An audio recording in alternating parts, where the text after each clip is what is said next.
Our story begins with Yodo, a seemingly devoted athlete who's doing squats after school, but in reality he's using this as an excuse to spy on the girls' swimming club. His view is soon ruined, however, when Tsukushi, the captain of the track and field club, interrupts Yodo. But rather than punish him for his Discord mod behavior, Tsukushi announces that for next year, she wants Yodo to take over as captain of the club, due to his determination to always work out and do squats even in horrible weather, completely unaware of Yodo's real motivations. Fearing the captain's wrath if she were to learn the truth, Yodo instead chooses to lie and thank her for this great honor, rather than admit that he is simply a man of culture. On his way home from school afterwards, Yodo complains to his best friend about how he constantly has to pretend to be someone he's not, and wishes he could just be honest about his impure thoughts without being judged. His friend understands how he feels and reveals that he visited the Stony cat statue at the top of the hill and wished for his impure thoughts to vanish, which surprisingly worked. That night, Yodo brings his body pillow Barbara to the Stony cat statue as an offering, as he plans to wish for the ability to be honest, so he can stop lying about his true impure desires. But once he arrives there, he runs into a girl named Tsukiko, who upon seeing Barbara automatically believes that he's some weird creep and runs away. Wanting to clear the misunderstanding, Yodo chases after her while yelling to stop resisting, which only makes the situation worse. But when he finally catches up to her and pins her down, Tsukiko panics and tells him that she's as flat as a board, but that maybe she'll develop more in 2 years, and hopes she can stay pure until then. But after some talking, the misunderstanding is cleared and Yodo apologizes, which makes Tsukiko laugh as she remarks that even his apology is creepy. Tsukiko then confesses that in her family, if they are touched by a man, he must take responsibility, but immediately says she's joking after seeing Yodo's stunned face. And as the two continue to talk, Yodo confesses that he came to the Stony cat statue to wish to be more honest about his true desires, while Tsukiko confesses that she wants the opposite, as she wants to be able to better hide her emotions, because she thinks it will make her appear more mature. The two then agree to make their wishes at the same time, which causes a wave of energy to pass through them. But to their surprise, nothing seems different at all, except for the fact that one of Tsukiko's meat buns is missing, and the belt around Barbara has also disappeared, but they don't think much of it and head back home believing that their wishes failed. The next day at school, however, Yodo witnesses a boy being rejected by Azuki, a rich girl who is famous for the cruel ways in which she rejects men, and is known as the Cruel Princess. And after watching her break the heart of yet another boy, Yodo is suddenly struck by something and immediately blurts out that even though she's a cruel snob, she's still as flat as a board. Azuki is completely taken aback by this comment, and Yodo himself can't believe those words just came out of his mouth. But as Azuki attempts to put Yodo in his place, he is once again struck by something, and forcefully blurts out that although he personally loves them big, flat is also good, and congratulates her on her tiny meat buns. He then immediately tries to outrun his embarrassment, but accidentally runs into Tsukushi, and is once more struck by the curse, forcing him to blurt out that the captain also has amazing melons, before running away completely embarrassed. And due to these events, Yodo gains the nickname of the Impure Prince. But while he laments his new nickname after school, he's visited by a girl that he doesn't really recognize at first, prompting her to pull him down to recreate how they met. And once Yodo finally recognizes Tsukiko, she says with a monotone voice and emotionless face that this position is greatly embarrassing for her. The two then return to the Stony cat statue after having realized that their wishes really did come true, as Tsukiko has lost her expressiveness, and Yodo finds himself unable to lie. But according to the legends of the cat statue, what they wished for wasn't just taken away, but was given to someone else who needed what they didn't want. And with that, the two of them decide to work together to find the people who now possess the traits they wished away, so they can convince them to return them back. The next day at school, Yodo finds himself in the school infirmary being nursed back to health by Tsukiko, after the cat statue's curse caused him to ask Tsukushi about how her plot got so massive, and was immediately knocked out for it. But as Yodo talks with Tsukiko, they come to realize that the belt around Azuki's neck looks awfully similar to the belt that was around Yodo's beloved Barbara, and deduce that Azuki must now possess Yodo's ability to lie. Determined to get it back from her, Yodo chases after Azuki and demands she return what was stolen from him. He then continues to push Azuki's buttons in hopes that she will wish away her ability to lie, by saying that he wants to be by her side forever. But as he goes in for what seems to be a kiss, he instead gets on all fours and says he wants to be her loyal dog from now on. And although Azuki desperately wants to refuse and reject him, the cat's curse kicks in, forcing her to lie and say that she'd love to have him as her dog. The rest of the school then cheers as the impure prince has somehow conquered the cruel princess. Meanwhile, Tsukiko watches from afar and remarks just how stupid Yodo truly is. In the following days, Yodo begins following Azuki around like a dog everywhere she goes, as he continues his plan to try and force her to wish away his ability to lie. When this proves fruitless, however, Yodo and Tsukiko decide to visit an animal-themed maid cafe together to discuss a new strategy. But when they get there, Tsukiko is disappointed to find out that this isn't actually a date, but that Yodo just wanted to see cute girls cosplaying. Surprisingly, one of these cute girls working at the cafe is none other than Azuki, which Yodo and Tsukiko stumble upon by complete coincidence, but both Azuki and Tsukiko believe that Yodo is just a creepy stalker who followed her there. And after teasing Azuki and her cute cosplay for a while, she eventually runs away embarrassed, and Yodo and Tsukiko decide that it's best to approach her after work. But when it suddenly starts to rain, the two take shelter in front of a love hotel, which fuels Yodo's impure thoughts and makes Tsukiko wonder if this makes them look like a real couple. And although this embarrasses her, she's thankful that she can't show it due to the Stony cat's curse. Later that day, after the sun comes back out, the two randomly stumble upon Azuki again, who's now working on a construction site. And after stalking her for real this time, Yodo finds out that Azuki has been doing all kinds of part-time jobs, and even sleeping at school, in order to maintain the illusion that she is rich and wealthy. When Azuki then curses him out for this stalking behavior, Yodo reassures her that he wasn't stalking her, but rather just staying physically close to her without her consent. Then out of nowhere, Yodo suddenly asks Azuki out on a date, which she surprisingly agrees to by saying that it's the master's responsibility to care for her pets. When Azuki then leaves, Tsukiko reveals herself to have been eavesdropping this whole time, and demands to know why Yodo wants to date the cruel princess, but Yodo reassures her that this is all part of his plan to make Azuki give back her ability to lie. Unconvinced by his excuse, however, the jealous Tsukiko decides to spy on them during their date. On the day of the date, Yodo takes Azuki shopping for a wedding dress in a misguided attempt to show her the joys of living an honest life like a normal person. When Azuki then panics and says she's not ready for marriage nor anything that comes before it, Yodo insists that he's ready to take responsibility, resulting in his stomach being rearranged by her fist. And with Yodo's plan now as crushed as his guts, Tsukiko decides to step in, which soon leads to the two girls fighting over the impure prince.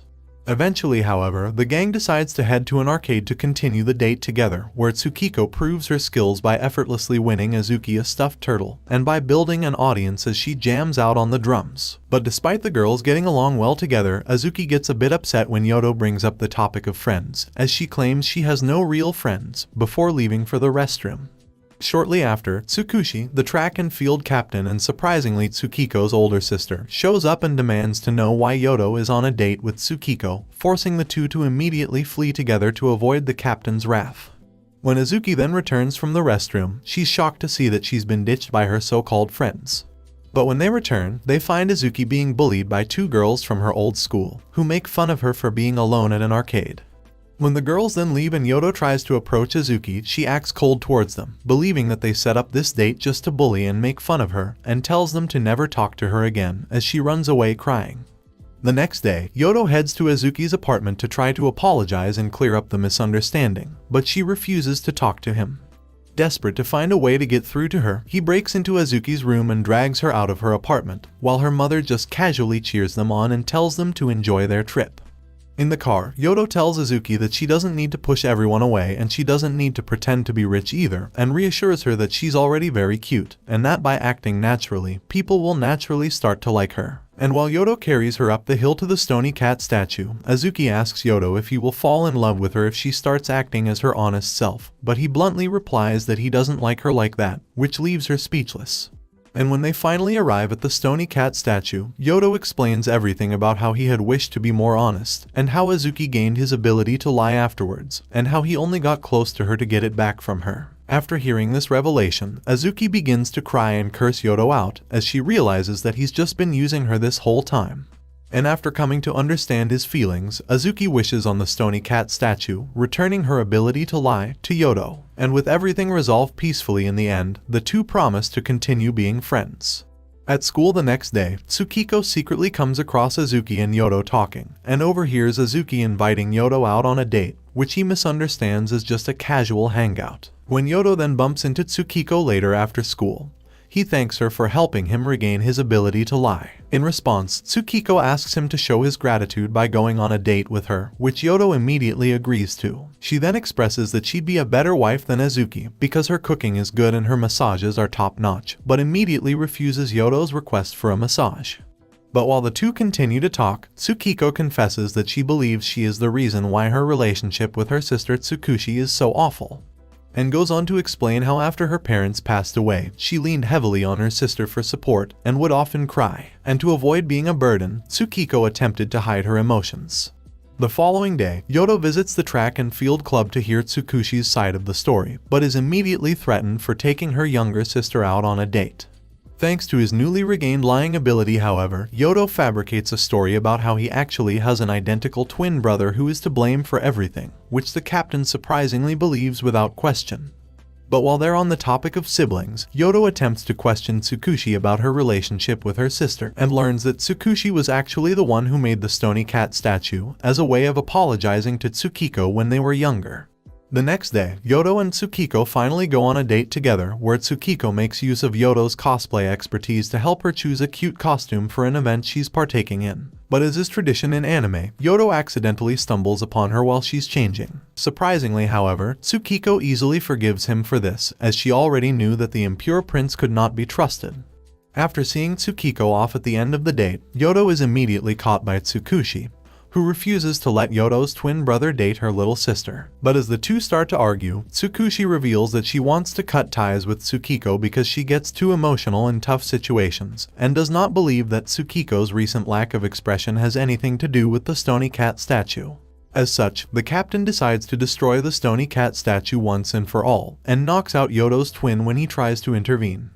When he regains consciousness shortly after, Tsukiko expresses her concerns that if she were to get her expressions back due to her sister destroying the cat statue, that there would be nothing connecting her to Yodo, and that he would eventually stop spending time with her. Earnestly wanting to help Tsukiko, Yodo meets with Tsukushi after school at the Stony cat statue, where he wishes for the Stony cat to take away his urge to run away in exchange for his underwear, determined to stand his ground. He then proudly announces that he loves Tsukiko as his little sister and loves her more than Tsukushi ever could, which leads to her beating him up, but thankfully Yodo has no underwear left to soil. But when Tsukiko reveals herself to end their fighting, Tsukushi confesses that she does love Tsukiko, but actually in a romantic way, and that she wants to cut ties with her sister so that they can get married in Massachusetts, a dream which is quickly shot down by Tsukiko. Tsukushi then calls out to the Stony cat statue, who returns the meat bun containing Tsukiko's expressions, but Tsukiko decides to give it to Tsukushi instead so she can smile like she used to when they were younger. Sometime later during summer vacation, as the Stony cat's powers have apparently disappeared and everything has been back to normal for a while now, Yodo is confused to find that Tsukiko is rather cold towards him lately, but is even more shocked when he discovers that his house has suddenly disappeared. Meanwhile, Azuki is on vacation with the girls who used to bully her after Yodo reached out to them to set it up so they could make amends. But while Yodo enlists Tsukiko's help in determining the whereabouts of his house, Azuki becomes frustrated as she believed that Yodo would be coming on the trip too. But while investigating the disappearance of his house, Yodo and Tsukiko don't make a lot of progress. And when it suddenly starts to rain, Tsukiko decides to invite Yodo over to her house to stay the night, a proposition which the impure prince is eager to accept. And after taking a bath at Tsukiko's house while thinking of impure thoughts, Yodo accidentally runs into the girls on his way out of the bath, with Tsukushi being completely flustered by this sight, while Tsukiko simply tries to satisfy her curiosity. As punishment, Tsukushi wraps Yodo in a futon, but in reality he seems to actually enjoy being sat on by his dami mommy until she hits him with a real punishment.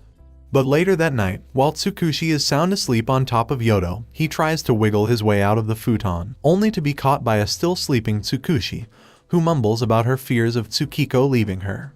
Once freed, Yodo decides to take a stroll around the girl's house when he mysteriously stumbles upon their storage room, where he finds many of his belongings that were in his house before it vanished, and even finds a large Stony cat statue.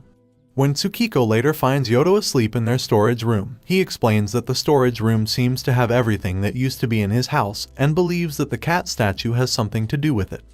To verify their suspicions, Yodo asks the captain about the cat statue during their training session the next day and learns that it is a god which her family worships. Later that night, while he's in the storage room, Azuki calls Yodo and asks him why he never called her during her trip, and complains that even a dumb impure prince like him doesn't want to see her in her swimsuit. In response, Yodo says that of course he wishes to see Azuki in her swimsuit, and she suddenly falls right on top of him, as if a gift sent straight from heaven. And after a lot of panic and confusion, the two realize that the giant cat statue has the power to grant wishes. But when Azuki jokingly wishes for Yodo to tickle her belly, she quickly realizes that this cat statue grants wishes in unpredictable ways, and undoes her wish before Yodo crosses a line that can't be uncrossed. Later that evening, after having dinner with the girls, Yodo explains to Tsukiko what happened and tells her that the cat god must have been the cause of his house disappearing. Upon hearing this, Tsukiko immediately feels guilty and apologizes, and says that she only wished to be together with Yodo. But later that night, while Yodo is thinking of what Tsukiko said, Tsukushi barges in and tries to seduce him in an attempt to keep him away from Tsukiko, as she's afraid that Yodo's twin will take Tsukiko away and leave her all alone.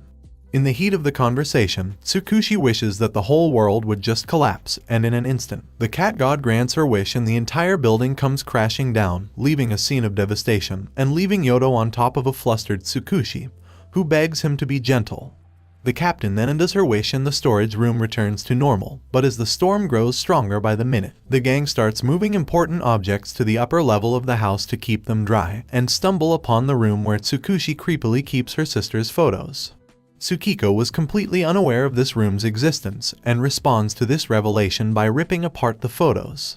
Realizing that the storm is still growing stronger despite Tsukushi canceling her wish, Yodo deduces that someone else's wish must be the cause of the storm. Yodo then confronts Tsukiko when they finally have some alone time together, and is surprised when Tsukiko asks him to be her real brother so they can spend more time together. But despite the sincerity of this request, Yodo declines, causing the storm to grow even worse.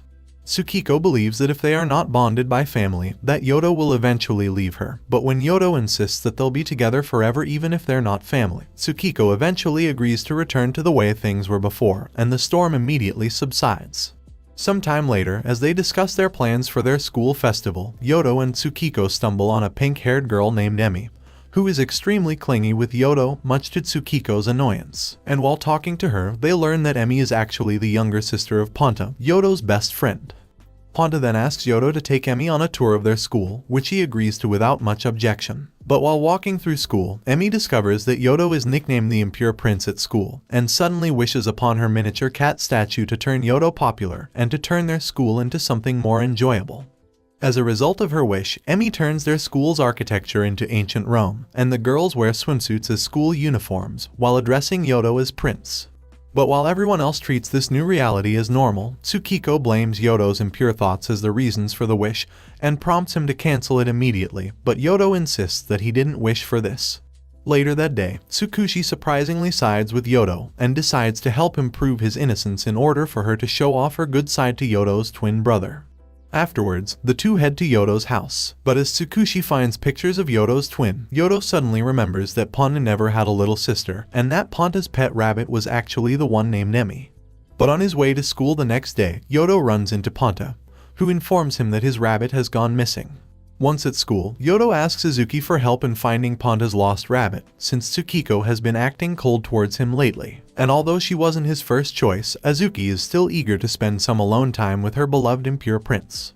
Later that night, however, Ponta calls Yodo to let him know that he was able to find his lost rabbit thanks to Azuki's efforts, and reminisces about how Emi and Yodo always had a really close relationship, which Yodo does not remember at all. The following morning, after confronting Emi about her inconsiderate use of wishes, Emi badmouths Yodo in response, before canceling all her wishes, and throwing a rock in his face as she leaves. Later that day, however, Yodo realizes that not all of Emi's wishes were lifted, as parts of the school still look Italian. When Emi is seen about to jump from the top of the school's tower, Azuki then tells Yodo how to get to the top of the tower so he can save her, and smiles as she watches him leave. Once he reaches Emi and talks with her, Yodo realizes that Emi is angry at him for having forgotten her, as she wonders if he's the only one he's forgotten. But when Emi recounts their first encounter, Yodo suddenly vaguely remembers when he first met Emi. Their conversation is soon interrupted by Azuki. But as Yodo realizes that the speaker doesn't sound like her at all, he discovers that the cat god has possessed Azuki.